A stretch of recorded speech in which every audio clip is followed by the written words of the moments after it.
In this video, I'm going to talk about how to take a word problem like what you see here and turn it into a math equation. Now, a lot of this stuff logically will make sense to you. It's just the trouble of putting it into equation format that really gives us the fits.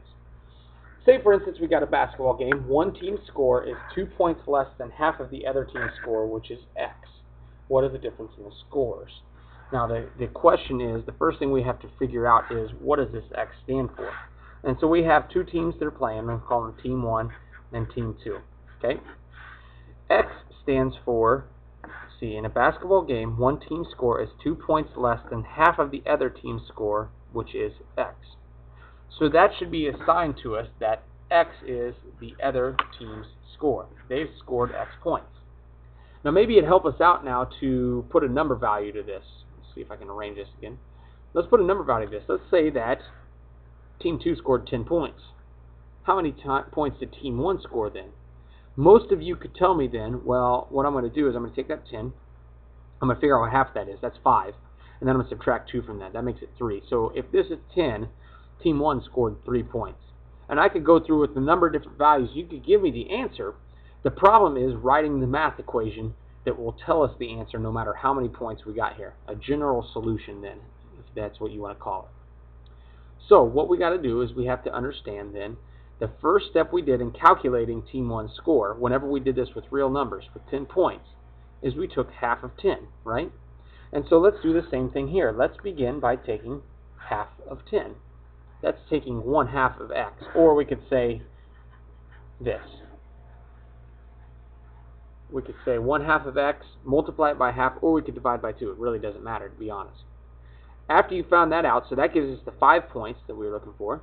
And now we know that we need to subtract 2 points from it. So after we've done this division, let's go through and subtract 2. Or once we get this, one of these two. And so now we have a relationship between Team 1's score and Team 2's. We have one more set of problems to do, though. We're not quite done because they want to know what is the difference in the scores. And by difference, they mean if I scored 10 over here on Team 2 and they scored 3, the difference would be 7, right? How do I find that? Well, I take this score minus this score. So let's do the same thing here. We're going to take X. The difference is X, Team 2's score, minus Team 1's score, which is X over 2 minus 2. And there's a formula that relates, that finds the difference in scores based on these two teams in general.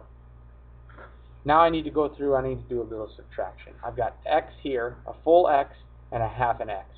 So 1X minus a half X leaves me with 1/2 X left over. I've got minus a -2, which makes the double negative turns that positive. So the difference then is 1/2 X plus 2. Now let's find out if it works with the 10 and 3 point example. If they scored 10, they scored 3. The difference is 1/2 of 10, which is 5, plus 2, which is 7. The difference in scores is 7. So it seems to work. We're good.